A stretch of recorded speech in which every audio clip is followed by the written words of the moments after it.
Folks, it was an absolutely disastrous day for Disney World.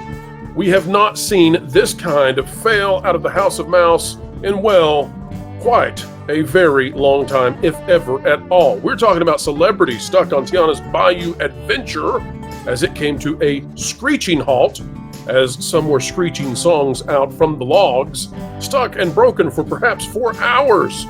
Meanwhile, over at Epcot, folks are not happy, not one bit. And now many are starting to believe Epic Universe may be the #1 theme park come 2025.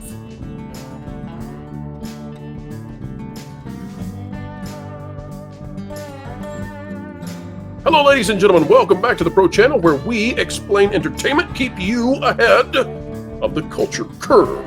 We have a panel of excellence here to bring you the news in the truest way we know how, which, oh, by the way, is simply telling the truth. Ron E. Bradley of Follow the Bradley's Fun, Vash Sky of That Park Place and That Park Place Podcast Online, T3PO, and also Marvin of Tooneytown Wrestling and Tooneytown TV. Welcome to all of you. Thank you. Thank you for having us. Yeah, appreciate it. Happy to be here. That's right. And Disney parks, fans, and aficionados all here on this panel, folks. A wealth of knowledge. I want to show you guys what happened. We'll just go straight to this because this is unbelievable. Ladies and gentlemen, this is Jennifer Lewis. She is the voice of Mama Odie, and she is clinically insane, in my opinion. I'm joking, but she's insane. Take the clinical part out, perhaps. She went on a tirade the other day that surely will drive away anyone with common sense. And she showed up for Tiana's Bayou Adventure to open, and she's so excited. Unfortunately for Disney, they are in such disarray right now that the ride broke down for 4 hours today on its opening day. Broke down for 4 hours. So it's not fixed. It's not even close to fixed. They couldn't even keep it running for celebrities to be on it. You've got Alii Cravalho trying to get on it. You know, she's the voice of Moana. You've got Jennifer Lewis there. And here's what happens, folks, when Jennifer Lewis gets stuck on the log. She sings a song that isn't even featured in the ride for nobody knows why. Here we go.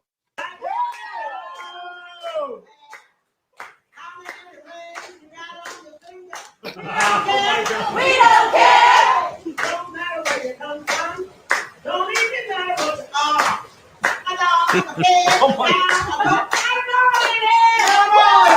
All right, so this video comes to us from TPM Vids, and I guess they earned their cupcake, right? So they're on there with Jennifer Lewis, and we're so sad that we could not be stuck on a log for 3 hours with Jennifer Lewis.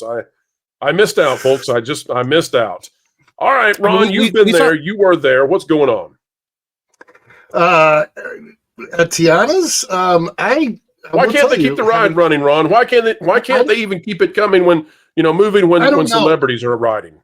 The biggest problem that I have is that when it's down for, we're not talking about like when I was doing testing for Guardians, there were some issues. It stopped for 30 seconds and then started back up. Happens. Okay, so people are talking about working out the kinks. When the ride is down for 3 to 4 hours, animatronics are breaking, water is not coming down the downhill slide where the water is supposed to plunge you down into the big splash. That is not a kink in the ride. That is, it broke. Right, and I'm over the sensor excuse. Listen, we played around with this stupid sensor excuse the first day, the first 24 hours. I'm over it. A sensor trips, you check it, you start the ride back up. 4 hours is not some stupid little sensor that they installed, that they're working on the protocols. Marvin, you had something, and we accidentally cut you off. Marvin, what did you have to add on Tiana's right now? Well, I just want to know how it's possible for an existing ride system. They didn't replace the track. They didn't replace the water systems. How is it possible that an existing ride system has this many problems with it? I mean, I've been going on Splash Mountain since I was 12 years old, and it never had problems like this. Come on. If any, it should be running like a brand new car right now. They should have put every new bell and whistle on it imaginable. I cannot believe. And you know what? Working the kinks out of it, that's what the test and adjust period is for, like what Ron was talking about with Guardians. Like, there's a whole period when the cast members do nothing but ride the ride and tell the Imagineers, or the Megineers as I'm calling them now, how to fix the issues that are happening. This is ridiculous. I can't believe it got this far. Right, and it's gotten to the point now where we're to the point where they are now bringing forth the cupcake chasers and putting them on CNN. And listen, folks, I'm not trying to be ultra disparaging, but my gosh, when the ride is being slammed from every direction, you know, they're tearing down signs on this ride that won't work because they know that it's awful. Vash, what in the world is going on here? I think you've got some images you'd like to show. Let me pull these up real quick. Is that okay, Vash? Oh, please. All right, Vash, lead us through what you have in terms of what's been going on with this ride, and then we're going to get to how they've destroyed Epcot, and ultimately, this is all leading folks to the idea that Epic Universe is likely to beat Disney. And oh, by the way, this is a topic that members selected. They wanted us to cover this, and well, today is definitely the day to do so. Vash, what do we have here? Yeah, we have a report from Mouse Planet right here. Remember, this is not just, you know, the regular previews that we've been seeing. This is the actual media day for the opening of Tiana's Bayou Adventure. This is where the big wigs come out. I think Jeff Foley was there. Josh Giamaro was there. A lot of the wait a minute, Vash. We got to tell people who these. We got to tell people who you know who those are. When you say Foley, you're talking about the head of Walt Disney World. When you're talking tomorrow, you're talking about the head of all Disney parks and experiences. Correct. This is when all the big wigs came out and they invited media. They also gave them little goodie bags as well, worth about $400 is what me and Jonas were able to put together. Oh yes, every single one of these media people got some takeaways from this event right here. So let's. I wonder if they're going to say good things about the ride after that. Oh yeah, well let's think about this, guys. Would I say and do everything positive about this ride that clearly cannot even run for a special cupcake in a backpack, $400 worth, or would I rather have a viable channel where people know that we're telling the truth and just say, guys, if it had been good, we'd have said so. We knew it wasn't going to be good, but if it had been, we'd have said so. X-Men 97, when it came out, I had been harping on it. I still have some qualms with it. I gave it an 8.5 out of 10 because we call balls and strikes. This ride sucks. This ride is terrible. I am sorry. And there is no backpack that you are going to give me, Disney. There is no cupcake. There is no special spirit that you're going to name after me at Epcot that's going to get me to hawk your product when it is absolutely horrid. Garbage. Guys, any disagreements there? I mean, what? None whatsoever. You know, they used to be confident in their product. They used to be confident in what they were presenting to people. They are no longer confident in what they're doing. They know that a lot of these people, their bread and butter is the fact that people that aren't in Disney World want to go there. And so it's behooved them to give a positive experience. And now they're just sweetening the deal by paying them off. I think this is so interesting. The most unbelievable headline that I've seen with regards to this ride is necessary downgrade. I couldn't believe I saw those two words together. I could not believe. Like, okay, who said that? Mike from Blog Mickey, I believe. Oh my God! Listen. We'll go there, guys. I mean, listen. If that's where we need to go, that's where we need to go to tell the truth. And so let's tell the truth for a moment, because this is getting just a little bit on the crazy side.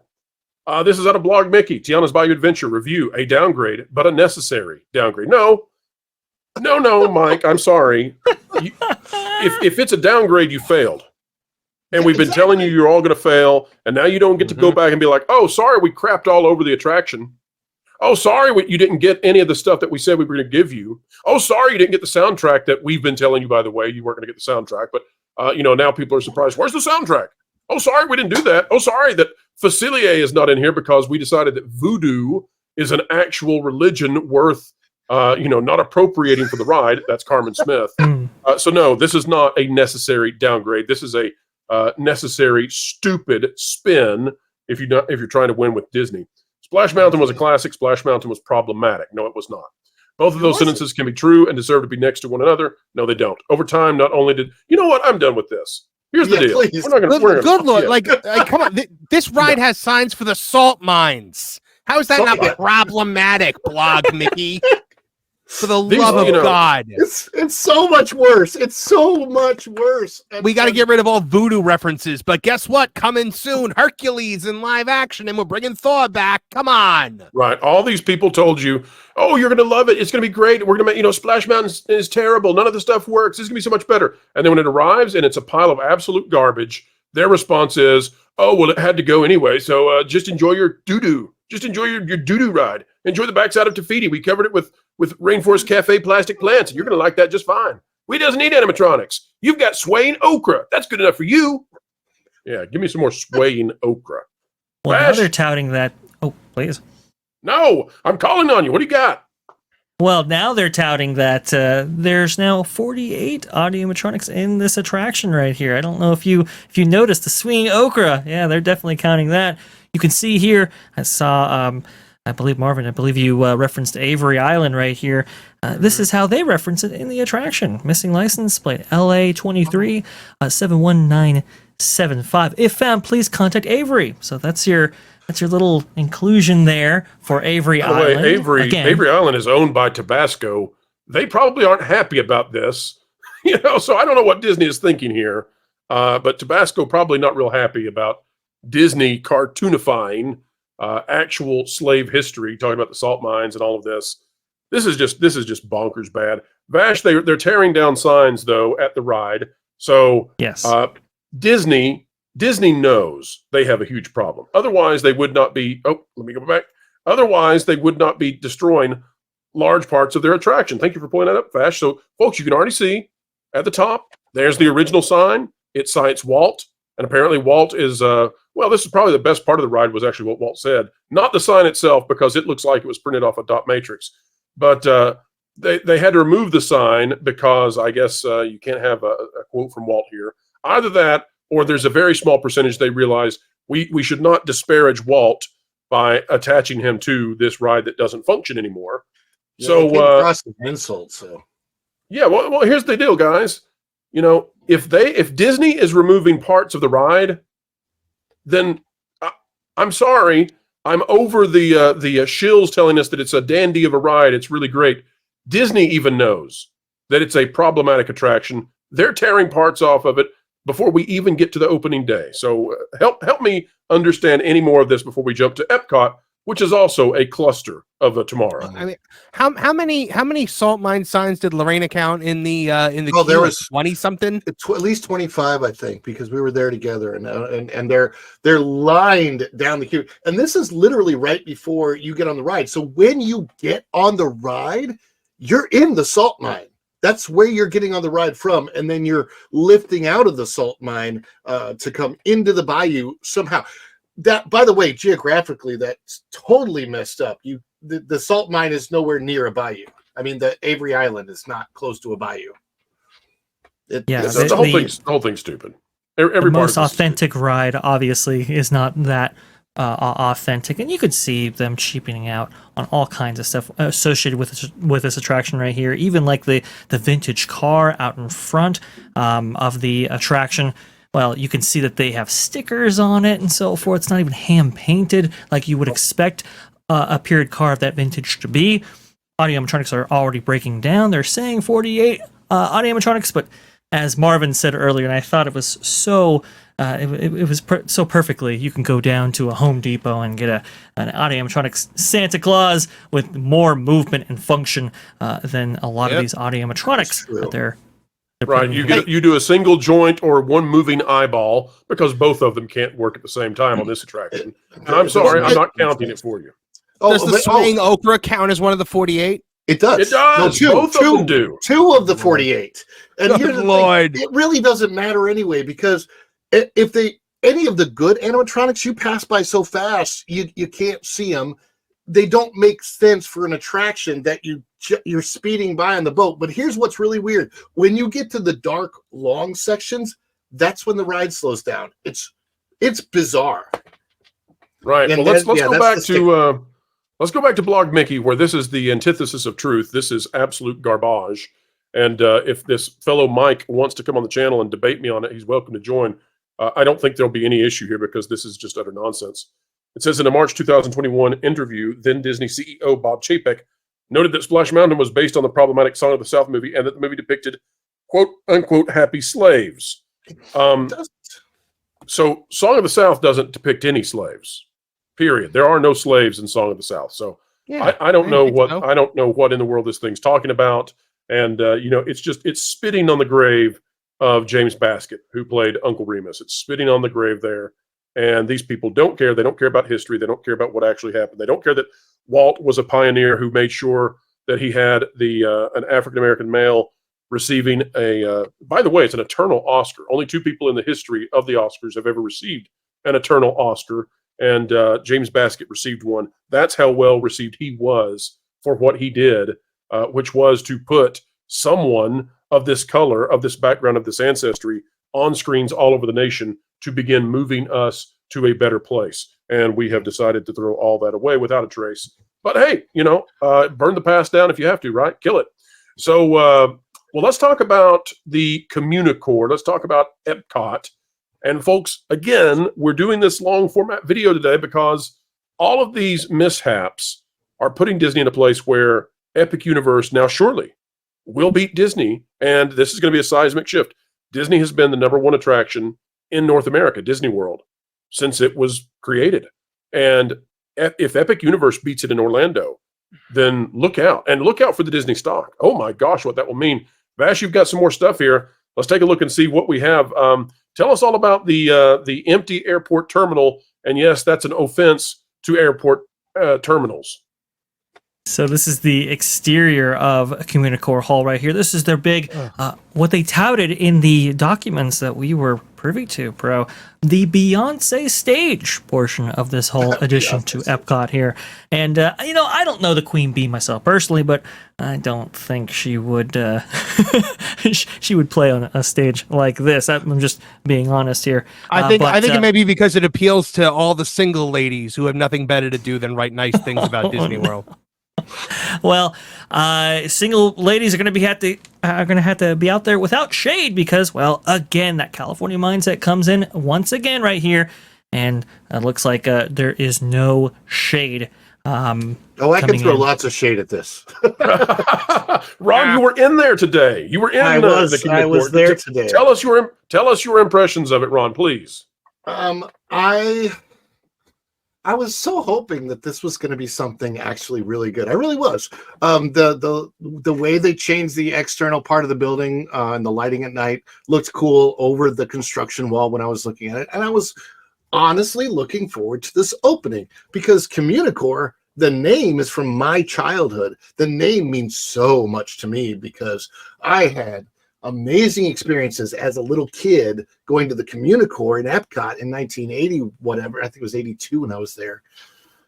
Wow, what an insult to the name Communicore. I mean, it's crazy what this thing actually is. So what is this actually? What is it, Ron?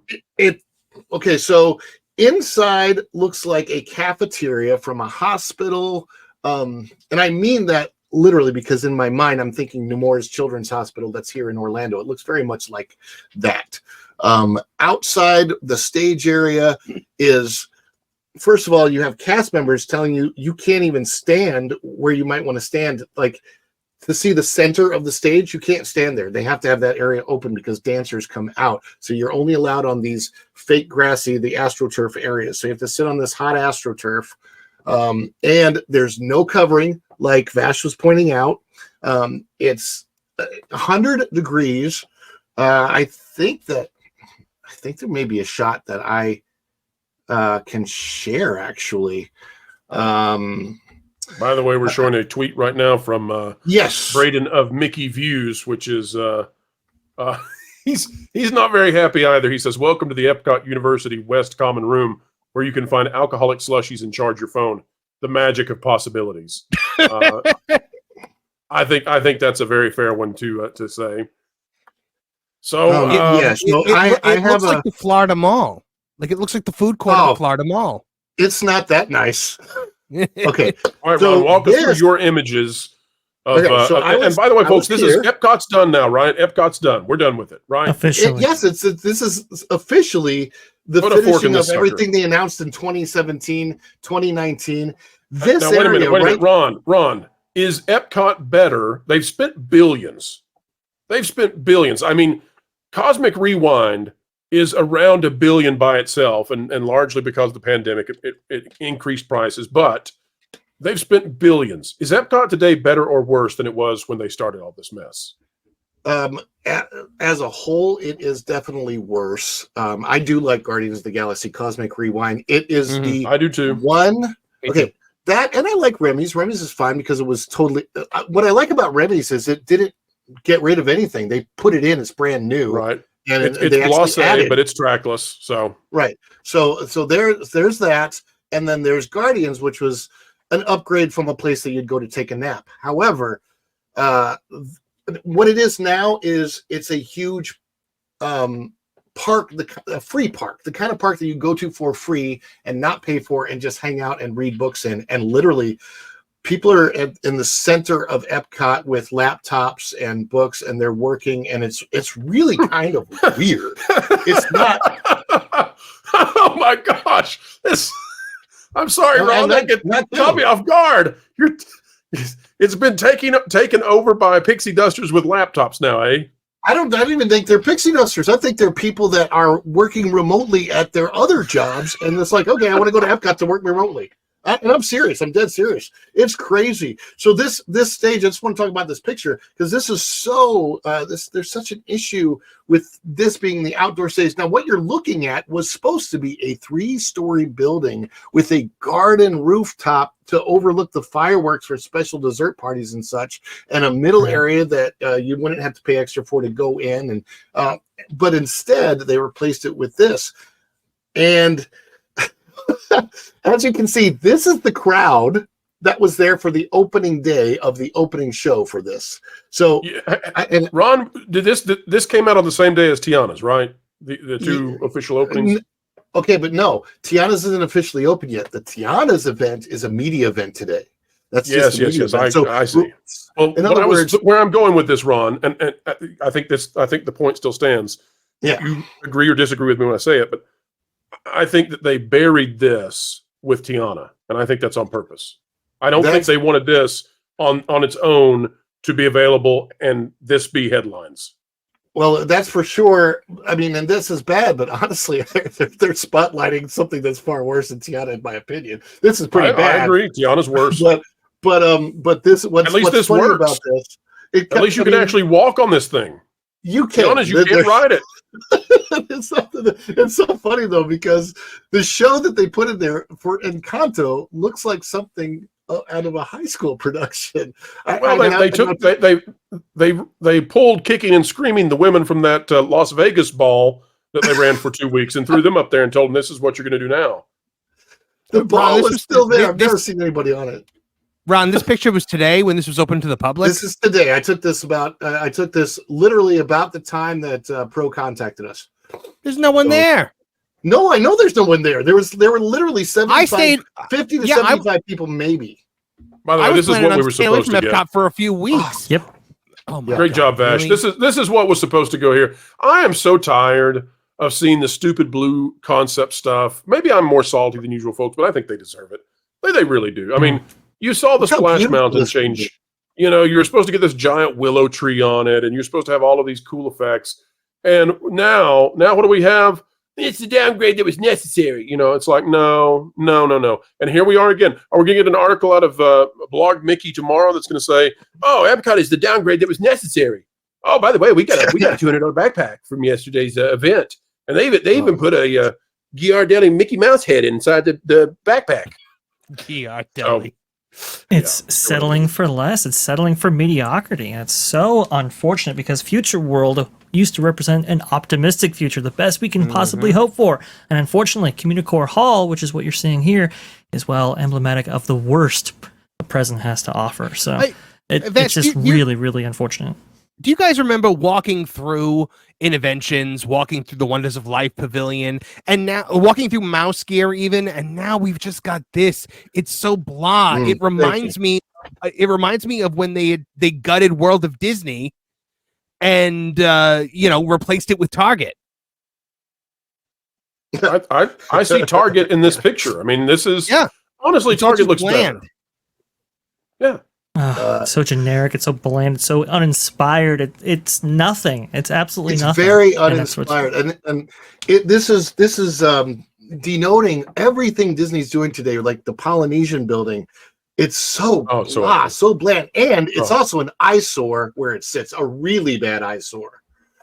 So listen, this company and these parks, they're being driven into the ground by utterly incompetent people, and they're going to lose their top spot. I want to show you guys the comparison now, if it's okay with you. Let me show you the comparison to Epic Universe, because I want people to see, and largely, I've talked to some folks who say, the best Imagineers, they're gone. They either were retired, forced out, or they're working on Epic Universe. And you can tell, like these people who are working on the Disney stuff, they're bad. Like they are really, they have no vision. And I don't know how you instill vision. So take a look at this. This is Theme Park Shark, and greatly appreciate these images. This says, here is a look at some of the augmented reality elements around the Epic Universe model inside the Universal Epic Universe Preview Center. So let's take a look now at how these look, and we'll full screen this. And this is what this is, folks. Is you put on these little glasses, and you can see things that are not there physically, but they're projected digitally onto the real environment. And this is showing one of the roller coasters that's going to be at Epic Universe. I think this is in the How to Train Your Dragon area. Is that right, guys? No, I believe that's the Celestial Park, the Star Dust Racers now. I stand corrected. You're exactly right. Exactly right.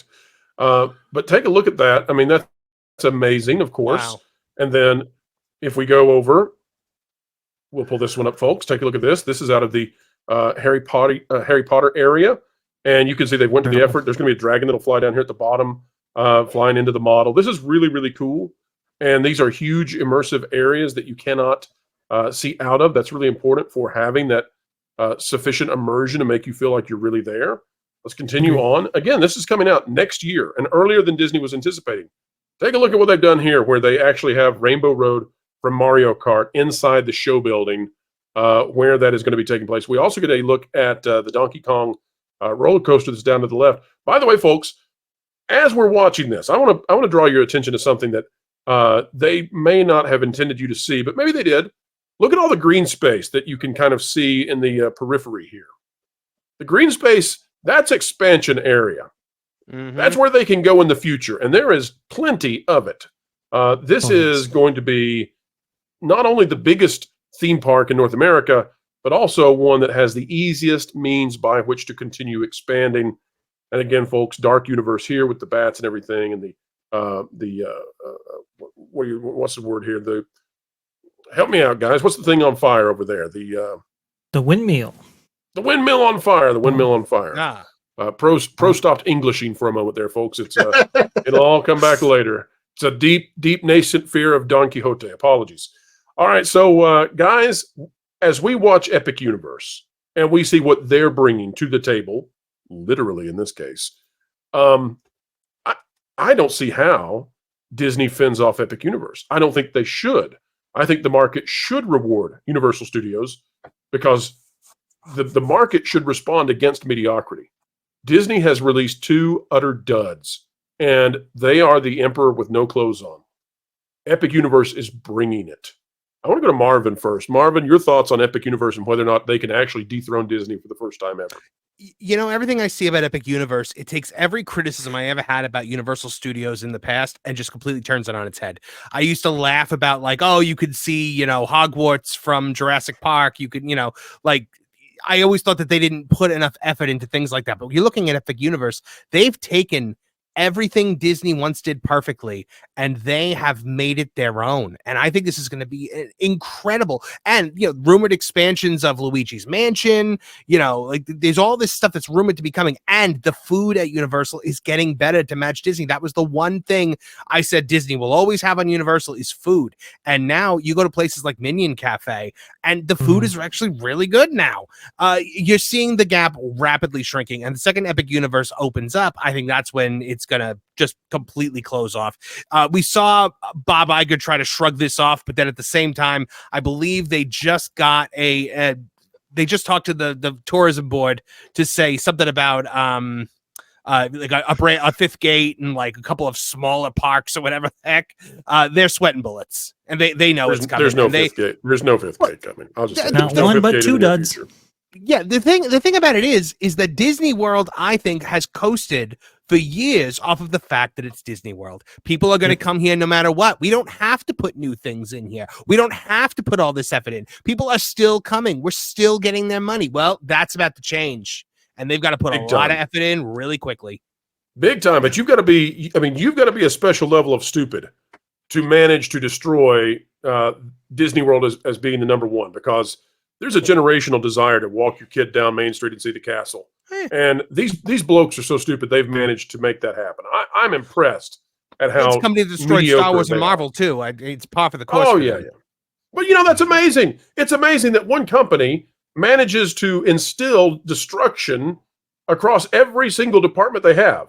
I can't imagine what unifying destructive force must be doing this at Disney. Oh wait, yes I do. Ron, let's go to you on food, though. You think that Epic has the ability to catch up on the culinary side, if that's the only place they might be lacking? Let's be honest. Food is actually the easiest thing for them to catch up on. It's not difficult to find the right chefs and lure people over. That's an easy thing, and they are doing much better on their food over there at Universal. And speaking of food, I just want to say something real quick. I was in what they're using as a pass holder lounge today, which is the old Marrakesh in Morocco. And I was speaking with an older cast member who'd been there for a while, and he was telling me about, and this is so cool, the I guess king or president of Morocco at the time Epcot was being built. He made sure that every single tile in that restaurant was handcrafted. Every single one. They're different. And he said it's the imperfections that make them beautiful. I love what he said. We talked about the craftsmanship then, 40 years ago versus now. Everything it's like a Xerox machine. That's what bothers me. And I guess it's because all of the good people are over at Universal now creating Epic. And I know that my son definitely wants to go to Epic Universe and Mario World and all of that way more. He doesn't want to go to Disney. He likes Slinky Dog, kind of. We're in an age where it's so cool that at Epic Universe, they're going to bring the Nintendo games to life. And what's really cool about that is this generation, we need to get them off screens and into real life. And finally, we have a park that understands that, and it's going to help us parents get these kids. Hey, you want to be immersed in what's going on your screen? Let's go to Epic Universe and see Donkey Kong and see Mario. And you can't do that with Mickey Mouse. Just can't. That's right. Vash, I'm going to give you the final word, and I want to thank you, Vash. You've been doing a fantastic job of getting us different pieces of media ready to go. And by the way, thank you to everybody on this panel. I have sort of run you guys ragged trying to get this thing scheduled today for internet issues, but we managed to pull it off, and thank you guys for being so accommodating. Vash, final word, though, on whether or not these massive blunders, and I just want to put this in perspective. Splash Mountain is, according to actual polling, is the most popular attraction on the planet. So it's not like they took a B tier or a C tier attraction and gave us the downgrade we deserve. No, this was the best attraction they've ever made, according to polling. Any park anywhere on the planet. It still exists, by the way. It's in Tokyo. And you better believe Oriental Land Company is going to start marketing that like crazy. But Vash, your final thought on, can Epic Universe dethrone Disney? I think it might be possible in its own way, right? So cumulatively, how many people visit the actual Walt Disney World Resort? That's going to be a hard thing to do. But look at the box office and how that sign of quality, right? When you see the names on the studio names before a picture, and how that kind of reverberates to the actual audience itself, right? People start to connect. Ooh, well, that name means quality, and that name necessarily doesn't. Look at the recent track record of Disney when you have Tiana's Bayou Adventure, Communicore Hall, Cosmic Rewind. Hey, great, but it's locked behind a virtual queue that you have to get up at 7 a.m. for, the bad service and all that. And then you think of Universal's recent wins here. We have, a Velocicoaster, which is one of the best roller coasters in all of Florida, maybe even in North America. We'll see. Hagrid's Magical Creature Mike Adventure, which is just absolutely stunning. It's absolutely amazing. You see all this stuff from Epic Universe, and you go, wow, that is really something that is worth going to for. And I think people are waking up to that. And by the way, to all the shills and pixie dusters out there who are, essentially defending what Disney's doing, we don't get a better stuff when you do that. We get more mediocrity when you do that. That lowers the bar for everybody else. That is a fantastic point, Vash. That is Vash. We're the defenders of this stuff. These shills are sitting there saying, give me a backpack and I will take whatever garbage you throw our way. And oh, by the way, I'm not going to push you to do any better because I got a freaking backpack. Enough of this. No. We remember what Disney can be. Correct. Don't go for just the lower standards here. Right? And demand more. I think it's better in everybody's interest if we do that. And when somebody raises the bar, like Universal is doing right now, we all win. And it's okay to call that out. So just want to put that message out there. I think we need to start. This needs to be a meme. When you're tired of Genie Plus, it's the app you deserve. It's the experience downgrade you deserve. When the fireworks are crap, at one of the theme parks like they did with Harmonious, and oh, by the way, at Magic Kingdom as well, we need to say, it's a downgrade of the fireworks, but it's a necessary fireworks downgrade. It's a pyro downgrade you deserve. We need to do that. That's the way to play this out. But folks, you know what you really deserve? You deserve excellence, and that's what you get from these three gentlemen and their fantastic channels. Folks, we've got the link down below. Go click on the links and subscribe to Follow the Bradleys Fun, to That Pod Place, also known as That Park Place Podcast Online, and Tooneytown TV and Wrestling. Folks, go click on those links and enjoy what it is to have excellent stuff. Folks, we're also going to be bringing out our first creative endeavor, and we are jumping into the pool full force, giant cannonball, huge splash. We are bringing it. And oh, by the way, no, you don't have to give us money on an Indiegogo or a GoFundMe. No, you don't have to pay us, and hope we'll give you something in 2 years. Folks, we're going to launch it on Thursday, and it's going to be free. We are bringing you brand new, original entertainment free on Thursday. We'll tell you what it is Tuesday night during the Acolyte after party. All right, folks, it's your turn. Like, share, subscribe. Click it, stick it to the algorithms. It's the notification bell. Drop a comment down below. Let us know your thoughts.